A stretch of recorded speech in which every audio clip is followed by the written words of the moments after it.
My lady tells the truth. Is there any room in which I can talk to you alone? Robert Audley asked as he looked dubiously round the hall. My lady only bowed her head in answer. She pushed open the door of the library, which had been left ajar. Sir Michael had gone to his dressing room to prepare for dinner after a day of lazy enjoyment, perfectly legitimate for an invalid. The apartment was quite empty and only lighted by the blaze of the fire, as it had been upon the previous evening. Lady Audley entered this room, followed by Robert, who closed the door behind him. The wretched, shivering woman went to the fireplace and knelt down before the blaze, as if any natural warmth could have power to check that unnatural chill.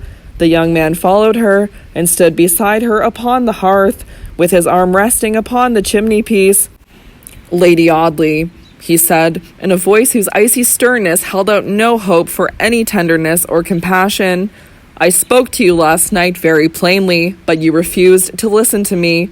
Tonight I must speak to you still more plainly, and you must no longer refuse to listen to me." My lady, crouching before the fire with her face hidden in her hands, uttered a low sobbing sound which was almost a moan, but made no other answer. "There was a fire last night at Mount Stanning, Lady Audley," the pitiless voice proceeded. "The Castle Inn, the house in which I slept, was burned to the ground. Do you know how I escaped perishing in that destruction?" "No." "I escaped by a most providential circumstance, which seems a very simple one. I did not sleep in the room which had been prepared for me. The place seemed wretchedly damp and chilly. The chimney smoked abominably when an attempt was made at lighting a fire, and I persuaded the servant to make me up a bed upon the sofa in the small ground-floor sitting-room which I had occupied during the evening." He paused for a moment, watching the crouching figure. The only change in my lady's attitude was that her head had fallen a little lower. "Shall I tell you by whose agency the destruction of the Castle Inn was brought about, my lady?" There was no answer. "Shall I tell you?" Still the same obstinate silence. "My Lady Audley," cried Robert suddenly, "you were the incendiary. It was you whose murderous hand kindled those flames. It was you who thought by that thrice horrible deed to rid yourself of me, your enemy and denouncer. What was it to you that other lives might be sacrificed? If by a second massacre of St. Bartholomew you could have ridded yourself of me, you would have freely sacrificed an army of victims. The day is past for tenderness and mercy. For you I can no longer know pity or compunction. So far as by sparing your shame I can spare others who must suffer by your shame, I will be merciful, but no further. If there were any secret tribunal before which you might be made to answer for your crimes, I would have little scruple in being your accuser. But I would spare that generous and high-born gentleman upon whose noble name your infamy would be reflected." His voice softened as he made this allusion, and for a moment he broke down, but he recovered himself by an effort and continued, "No life was lost in the fire of last night. I slept lightly, my lady, for my mind was troubled, as it has been for a long time, by the misery which I knew was lowering upon this house. It was I who discovered the breaking out of the fire in time to give the alarm and to save the servant girl and the poor drunken wretch, who was very much burnt in spite of my efforts, and who now lies in a precarious state at his mother's cottage. It was from him and from his wife that I learned who had visited the Castle Inn in the dead of the night. The woman was almost distracted when she saw me, and from her I discovered the particulars of last night. Heaven knows what other secrets of yours she may hold, my lady, or how easily they might be extorted from her if I wanted her aid, which I do not. My path lies very straight before me. I have sworn to bring the murderer of George Talboys to justice, and I will keep my oath. I say that it was by your agency my friend met with his death. If I have wondered sometimes, as it was only natural I should, whether I was not the victim of some horrible hallucination, whether such an alternative would not be more probable than that a young and lovely woman should be capable of so foul and treacherous a murder, all wonder is past. After last night's deed of horror, there is no crime you could commit, however vast and unnatural, which could make me wonder. Henceforth you must seem to me no longer a woman, a guilty woman with a heart which in its worst wickedness has yet some latent power to suffer and feel. I look upon you henceforth as the demonic incarnation of some evil principle. But you shall no longer pollute this place by your presence, unless you will confess what you are and who you are in the presence of the man you have deceived so long, and accept from him and from me such mercy as we may be inclined to extend to you. I will gather together the witnesses who shall swear to your identity, and at peril of any shame to myself and those I love, I will bring upon you the punishment of your crime." The woman rose suddenly and stood before him, erect and resolute, with her hair dashed away from her face and her eyes glittering. "Bring Sir Michael," she cried. "Bring him here, and I will confess anything, everything. What do I care? God knows I have struggled hard enough against you, and fought the battle patiently enough, but you have conquered, Mr. Robert Audley. It is a great triumph, is it not? A wonderful victory. You have used your cool, calculating, frigid, luminous intellect to a noble purpose. You have conquered a mad woman." "A mad woman?" cried Mr. Audley. "Yes, a mad woman. When you say that I killed George Talboys, you say the truth. When you say that I murdered him treacherously and foully, you lie. I killed him because I am mad, because my intellect is a little way upon the wrong side of that narrow boundary line between sanity and insanity, because when George Talboys goaded me, as you have goaded me, and reproached me, and threatened me, my mind, never properly balanced, utterly lost its balance, and I was mad. Bring Sir Michael, and bring him quickly. If he is to be told one thing, let him be told everything. Let him hear the secret of my life." Robert Audley left the room to look for his uncle. He went in search of that honored kinsman, with God knows how heavy a weight of anguish at his heart, for he knew he was about to shatter the daydream of his uncle's life, and he knew that our dreams are none the less terrible to lose, because they have never been the realities for which we have mistaken them. But even in the midst of his sorrow for Sir Michael, he could not help wondering at my lady's last words, "the secret of my life." He remembered those lines in the letter written by Helen Talboys upon the eve of her flight from Wildernsea, which had so puzzled him. He remembered those appealing sentences, "You should forgive me, for you know why I have been so. You know the secret of my life." He met Sir Michael in the hall. He made no attempt to prepare the way for the terrible revelation which the baronet was to hear. He only drew him into the firelit library, and there for the first time addressed him quietly thus: "Lady Audley has a confession to make to you, sir, a confession which I know will be a most cruel surprise, a most bitter grief, but it is necessary for your present honor and for your future peace that you should hear it. She has deceived you, I regret to say, most basely, but it is only right you should hear from her own lips any excuses which she may have to offer for her wickedness." "May God soften this blow for you," sobbed the young man, suddenly breaking down. "I cannot." Sir Michael lifted his hand as if he would have commanded his nephew to be silent, but that imperious hand dropped feeble and impotent at his side. He stood in the center of the firelit room, rigid and immovable. "Lucy!" he cried, in a voice whose anguish struck like a blow upon the jarred nerves of those who heard it, as the cry of a wounded animal pains the listener. "Lucy! Tell me that this man is a madman. Tell me so, my love, or I shall kill him." There was a sudden fury in his voice as he turned upon Robert, as if he could indeed have felled his wife's accuser to the earth with the strength of his uplifted arm. But my lady fell upon her knees at his feet, interposing herself between the baronet and his nephew, who stood leaning upon the back of an easy-chair, with his face hidden by his hand. "He has told you the truth," said my lady, "and he is not mad. I have sent for you that I may confess everything to you. I should be sorry for you if I could, for you have been very, very good to me, much better to me than I ever deserved, but I can't. I can feel nothing but my own misery. I told you long ago that I was selfish. I am selfish still, more selfish than ever in my misery. Happy, prosperous people may feel for others. I laugh at other people's sufferings. They seem so small compared to my own." When first my lady had fallen on her knees, Sir Michael had attempted to raise her, and had remonstrated with her, But as she spoke, he dropped into a chair close to the spot upon which she knelt, and with his hands clasped together, and with his head bent to catch every syllable of those horrible words, he listened as if his whole being had been resolved into that one sense of hearing. I must tell you the story of my life, in order to tell you why I have become the miserable wretch who has no better hope than to be allowed to run away and hide in some desolate corner of the earth.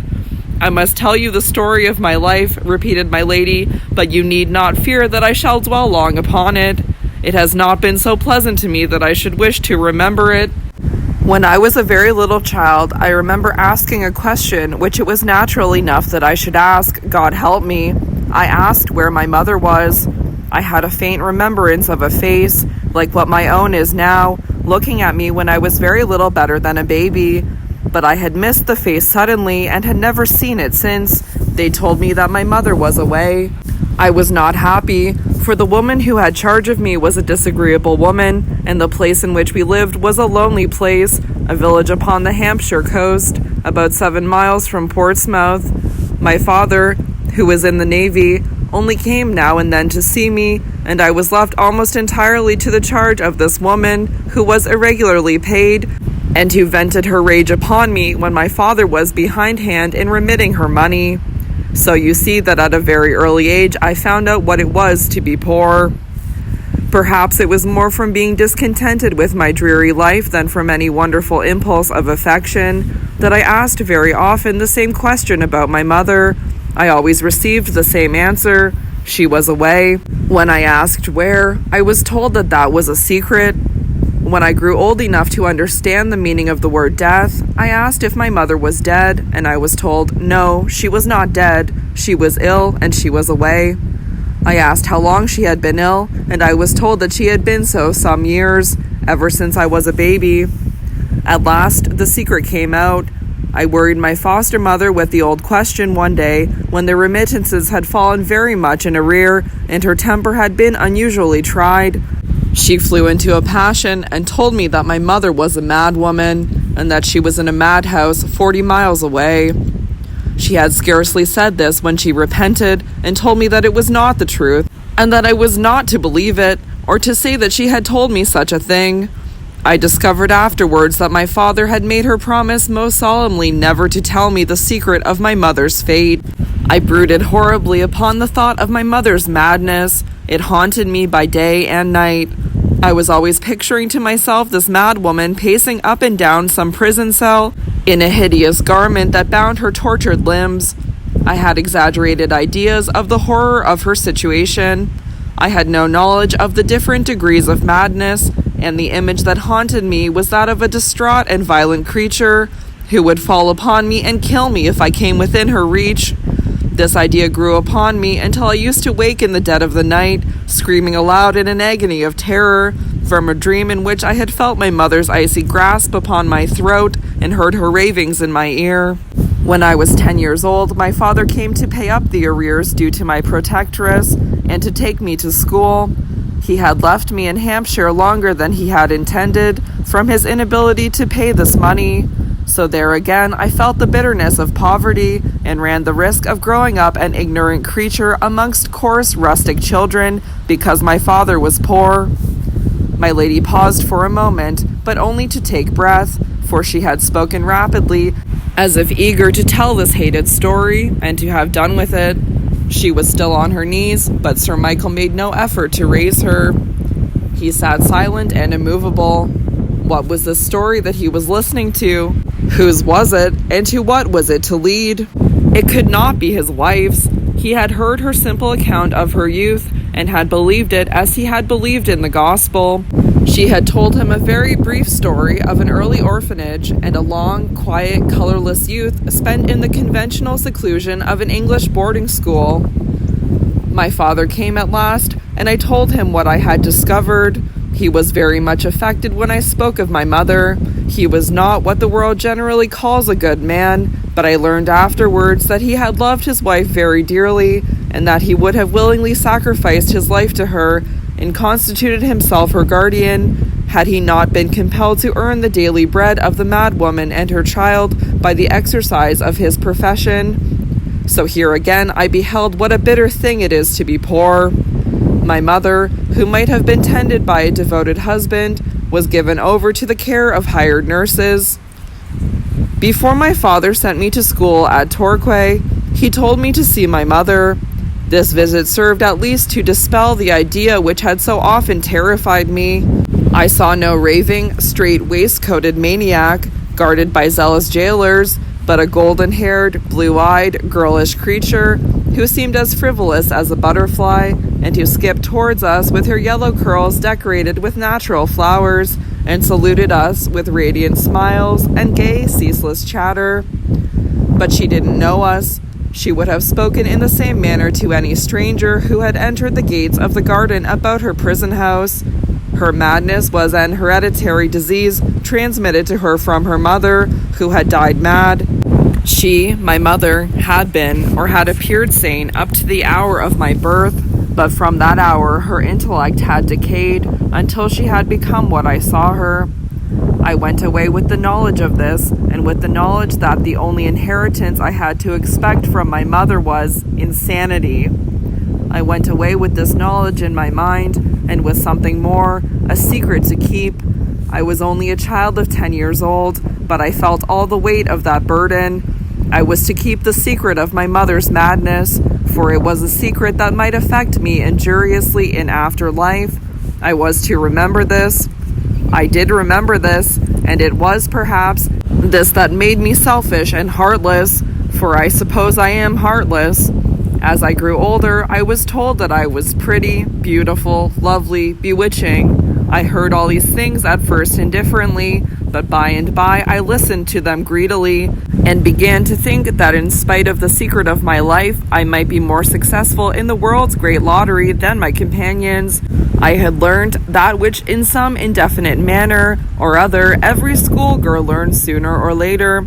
I learned that my ultimate fate in life depended upon my marriage, and I concluded that if I was indeed prettier than my schoolfellows, I ought to marry better than any of them. I left school before I was 17 years of age with this thought in my mind, and I went to live at the other extremity of England with my father, who had retired upon his half pay and had established himself at Wildernsea with the idea that the place was cheap and select. The place was indeed select. I had not been there a month before I discovered that even the prettiest girl might wait a long time for a rich husband. I wished to hurry over this part of my life.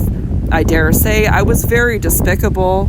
You and your nephew, Sir Michael, have been rich all your lives, and can very well afford to despise me. But I knew how far poverty can affect a life, and I looked forward with a sick terror to a life so affected. At last the rich suitor, the wandering prince, came. She paused for a moment and shuddered convulsively. It was impossible to see any of the changes of her countenance, for her face was obstinately bent towards the floor. Throughout her long confession, she never lifted it. Throughout her long confession, her voice was never broken by a tear. What she had to tell, she told in a cold, hard tone, very much the tone in which some criminal, dogged and sullen to the last, might have confessed to a jail chaplain. The wandering prince came, she repeated. He was called George Talboys. For the first time since his wife's confession had begun, Sir Michael Audley started. He began to understand it all now. A crowd of unheeded words and forgotten circumstances that had seemed too insignificant for remark or recollection flashed back upon him as vividly as if they had been the leading incidents of his past life. Mr. George Talboys was a cornet in a dragoon regiment. He was the only son of a rich country gentleman. He fell in love with me and married me 3 months after my 17th birthday. I think I loved him as much as it was in my power to love anybody. Not more than I have loved you, Sir Michael, not so much. For when you married me, you elevated me to a position that he never could have given me. The dream was broken. Sir Michael Audley remembered that summer's evening, nearly 2 years ago, when he had first declared his love for Mr. Dawson's governess. He remembered the sick, half-shuddering sensation of regret and disappointment that had come over him then, and he felt as if it had in some manner dimly foreshadowed the agony of tonight. But I do not believe that even in his misery he felt that entire and unmitigated surprise, that utter revulsion of feeling that is felt when a good woman wanders away from herself and becomes the lost creature whom her husband is bound in honor to abjure. I do not believe that Sir Michael Audley had ever really believed in his wife. He had loved her and admired her. He had been bewitched by her beauty and bewildered by her charms, but that sense of something wanting, that vague feeling of loss and disappointment which had come upon him on the summer's night of his betrothal, had been with him more or less distinctly ever since. I cannot believe that an honest man, however pure and single may be his mind, however simply trustful his nature, is ever really deceived by falsehood. There is beneath the voluntary confidence an involuntary distrust, not to be conquered by any effort of the will. We were married, my lady continued, and I loved him very well, quite well enough to be happy with him as long as his money lasted, and while we were on the continent, traveling in the best style and always staying at the best hotels. But when we came back to Wildernsea and lived with Papa, and all the money was gone, and George grew gloomy and wretched, and was always thinking of his troubles, and appeared to neglect me, I was very unhappy, and it seemed as if this fine marriage had only given me a 12 months' gaiety and extravagance after all. I begged George to appeal to his father, but he refused. I persuaded him to try and get employment, and he failed. My baby was born, and the crisis which had been fatal to my mother arose for me. I escaped, but I was more irritable perhaps after my recovery, less inclined to fight the hard battle of the world, more disposed to complain of poverty and neglect. I did complain one day, loudly and bitterly. I upbraided George Talboys for his cruelty in having allied a helpless girl to poverty and misery, and he flew into a passion with me and ran out of the house. When I awoke the next morning, I found a letter lying on the table by my bed, telling me that he was going to the Antipodes to seek his fortune, and that he would never see me again until he was a rich man. I looked upon this as a desertion, and I resented it bitterly. I resented it by hating the man who had left me with no protector but a weak, tipsy father, and with a child to support. I had to work hard for my living, and in every hour of labor, and what labor is more wearisome than the dull slavery of a governess, I recognized a separate wrong done me by George Talboys. His father was rich, his sister was living in luxury and respectability, and I, his wife, and the mother of his son, was a slave allied forever to beggary and obscurity. People pitied me, and I hated them for their pity. I did not love the child, for he had been left a burden upon my hands. The hereditary taint that was in my blood had never until this time showed itself by any one sign or token. But at this time I became subject to fits of violence and despair. At this time I think my mind first lost its balance, and for the first time I crossed that invisible line which separates reason from madness. I have seen my father's eyes fixed upon me in horror and alarm. I have known him soothe me as only mad people and children are soothed, and I have chafed against his petty devices. I have resented even his indulgence. At last these fits of desperation resolved themselves into a desperate purpose. I determined to run away from this wretched home which my slavery supported. I determined to desert this father who had more fear of me than love for me. I determined to go to London and lose myself in that great chaos of humanity. I had seen an advertisement in the Times while I was at Wildernsea, and I presented myself to Mrs. Vincent, the advertiser, under a feigned name. She accepted me, waiving all question as to my antecedents. You know the rest. I came here, and you made me an offer, the acceptance of which would lift me at once into the sphere to which my ambition had pointed ever since I was a schoolgirl, and heard for the first time that I was pretty. 3 years had passed, and I had received no token of my husband's existence, for I argued that if he had returned to England, he would have succeeded in finding me under any name and in any place. I knew the energy of his character well enough to know this. I said, I have a right to think that he is dead, or that he wishes me to believe him dead, and his shadow shall not stand between me and prosperity. I said this, and I became your wife, Sir Michael, with every resolution to be as good a wife as it was in my nature to be. The common temptations that assail and shipwreck some women had no terror for me. I would have been your true and pure wife to the end of time, though I had been surrounded by a legion of tempters. The mad folly that the world calls love had never had any part in my madness, and here at least extremes met, and the vice of heartlessness became the virtue of constancy. I was very happy in the first triumph and grandeur of my new position, very grateful to the hand that had lifted me to it. In the sunshine of my own happiness, I felt, for the first time in my life, for the miseries of others. I had been poor myself, and I was now rich, and could afford to pity and relieve the poverty of my neighbors. I took pleasure in acts of kindness and benevolence. I found out my father's address and sent him large sums of money anonymously, for I did not wish him to discover what had become of me. I availed myself to the full of the privilege your generosity afforded me. I dispensed happiness on every side.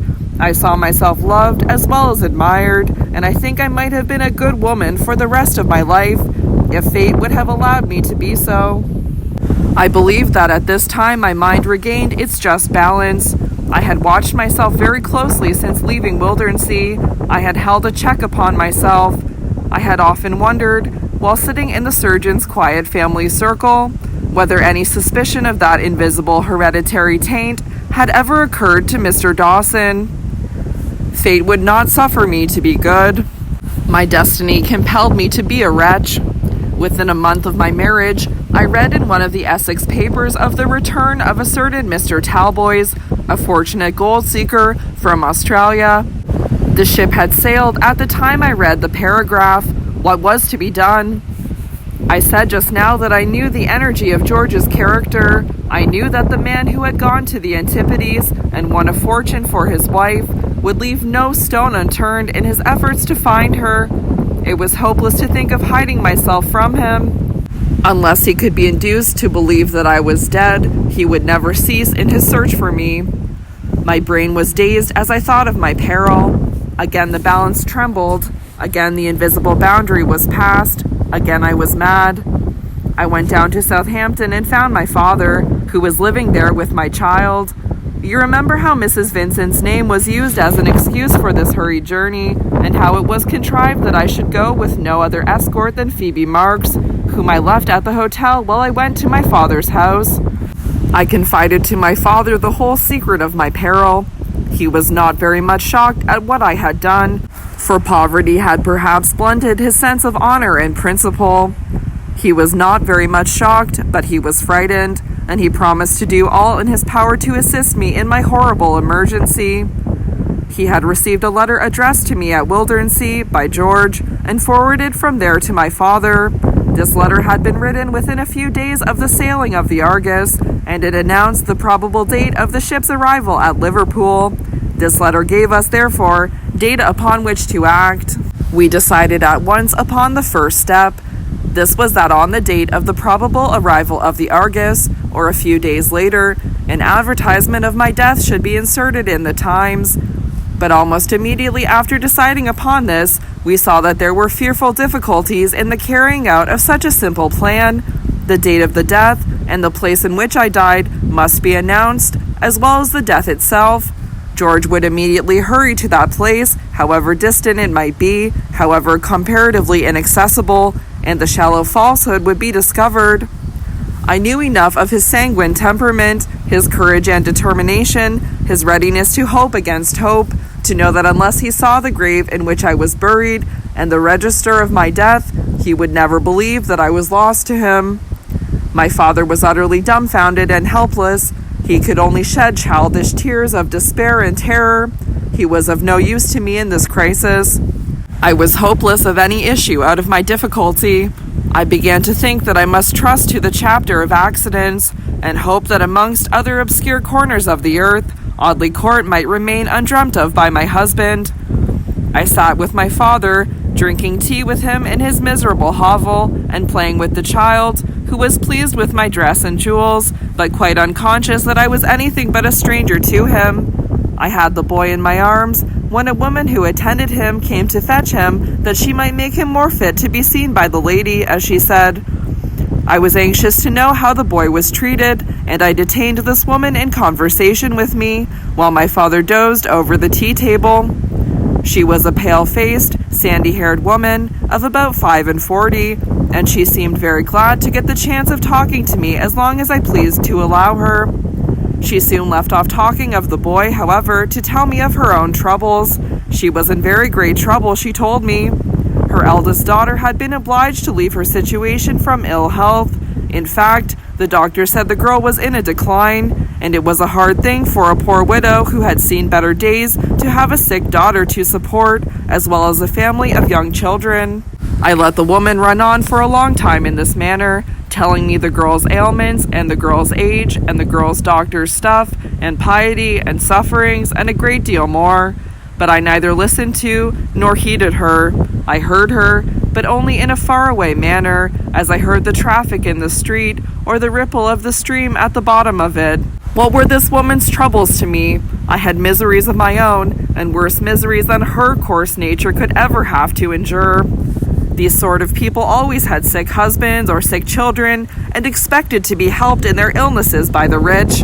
It was nothing out of the common. I was thinking this, and I was just going to dismiss the woman with a sovereign for her sick daughter, when an idea flashed upon me with such painful suddenness that it sent the blood surging up to my brain and set my heart beating as it only beats when I am mad. I asked the woman her name. She was a Mrs. Plowson, and she kept a small general shop, she said, and only ran in now and then to look after Georgie, and to see that the little maid of all work took care of him. Her daughter's name was Matilda. I asked her several questions about this girl Matilda, and I ascertained that she was 24, that she had always been consumptive, and that she was now, as the doctor said, going off in a rapid decline. He had declared that she could not last much more than a fortnight. It was in 3 weeks that the ship that carried George Talboys was expected to anchor in the Mersey. I need not dwell much upon this business. I visited the sick girl. She was fair and slender. Her description, carelessly given, might tally nearly enough with my own, though she bore no shadow of resemblance to me, except in these two particulars. I was received by the girl as a rich lady who wished to do her service. I bought the mother, who was poor and greedy, and who for a gift of money, more money than she had ever before received, consented to submit to anything I wished. Upon the second day after my introduction to this Mrs. Plowson, my father went over to Ventnor and hired lodgings for his invalid daughter and her little boy. Early the next morning, he carried over the dying girl and Georgie, who had been bribed to call her mamma. She entered the house as Mrs. Talboys. She was attended by a Ventnor medical man as Mrs. Talboys. She died, and her death and burial were registered in that name. The advertisement was inserted in the Times, and upon the second day after its insertion, George Talboys visited Ventnor and ordered the tombstone, which at this hour records the death of his wife, Helen Talboys. Sir Michael Audley rose slowly, and with a stiff, constrained action, as if every physical sense had been benumbed by that one sense of misery. "I cannot hear any more," he said in a hoarse whisper. "If there is anything more to be told, I cannot hear it. Robert, it is you who have brought about this discovery, as I understand. I want to know nothing more. Will you take upon the duty of providing for the safety and comfort of this lady, whom I have thought my wife? I need not ask you to remember in all you do that I have loved her very dearly and truly. I cannot say farewell to her. I will not say it until I can think of her without bitterness, until I can pity her, as I now pray that God may pity her this night." Sir Michael walked slowly from the room. He did not trust himself to look at that crouching figure. He did not wish to see the creature whom he had cherished. He went straight to his dressing room, rang for his valet, and ordered him to pack a portmanteau and make all necessary arrangements for accompanying his master by the last up train.